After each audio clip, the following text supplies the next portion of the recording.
Hey, Greg, you're on the air on Free Talk Live.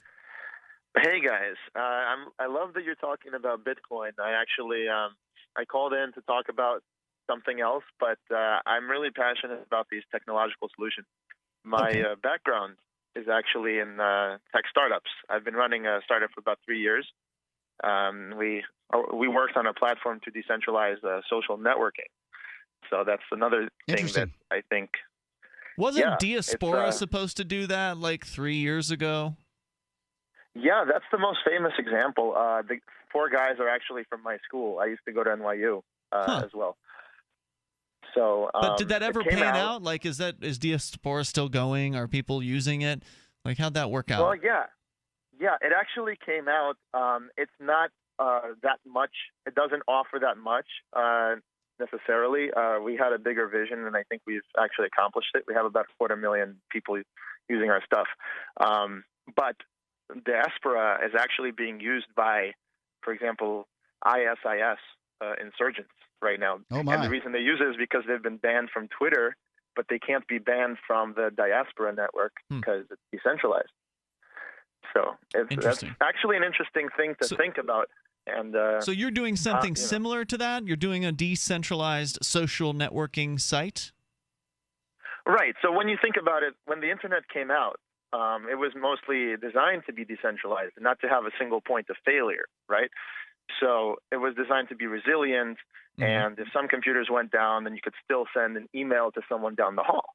But there's a lot of interesting things that happen around social where people connect to each other, which have until now have mostly been solved in centralized ways. For example, Facebook, you sign up, you post your photos, you indicate who your friends are, and your friends can only see those photos if they're part of Facebook as well, and because otherwise Facebook doesn't know if they can show them the photos.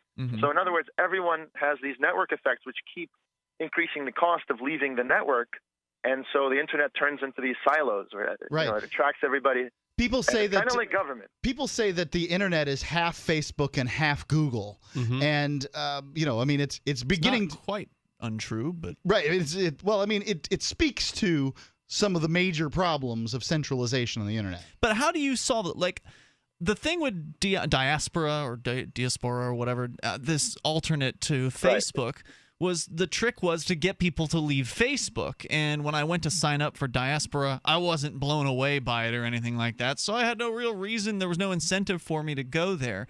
That seems to be the real trick, is like, how do you get people off of Facebook? You really would have to have a killer product, wouldn't you?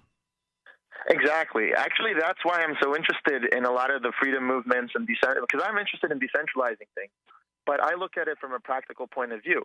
You can compare Facebook and Google, for example, to countries and governments who have a lot of resources, and they've devoted a lot of them to creating a great service that's easy to use for most people. You don't have to think about it. And on the back end, they have to solve all these giant problems with server farms where they have millions of people, uploading billions of resources and trillions of bytes, and they all have to make it work all the time, right? So when someone decides to create an alternative, though, they may have 10 people working on it. They may put out something like Diaspora, but that's nothing compared to everything that Facebook offers. And so people are like, yeah, that's nice, but like, what about all this stuff that I would get with Facebook? I can't get it with Diaspora. I think that's actually a parallel to if like a libertarian community decided to completely start over and have all their own services. And people might say, okay, well, that's great, but what about all the nice goodies that I have in this state government? No doubt. Greg, stand by. If you have more, we can come back, and your thoughts are welcome as well on Free Talk Live. We still have Greg with us for some final thoughts. I know you weren't calling necessarily to talk about Bitcoin, but I wanted to make sure you had a chance to talk about what it was you were calling about. So go ahead, Greg. Actually, this is a topic, big topic, and I love to talk about it. Maybe in a few months, once we launch, I'd love to come on the show and tell you more. You're talking about this decentralized social network that you've been working on as a business. Yeah, I'd be very excited to hear about that. I mean, again, it's going to have to be something special to attract people away from Facebook. That's not to say it can't be done. And I mean, you can't stay on top forever. If Woolworths went out of business, maybe at some point we'll see the death of Facebook. It's also a really tricky thing, Greg, to be able to call on Free Talk Live and sort of talk about your business without talking about it in sort of a commercial and promotional way, because obviously we make money with commercials. I'm not saying you can't. I'm just saying that, you know, you really have to present this in a way that is very, this is how it benefits the listener. Well, I still am looking forward to hearing about it. I want to hear about anything that can help people get the hell off of Facebook, I support, while at the same time I'm still on Facebook. Yeah, and by the way, I'm in no rush to promote this thing, because we need to make sure it scales, and we need to finish it. And like you said, get it to the point where people actually want to use it over Facebook. Yeah. But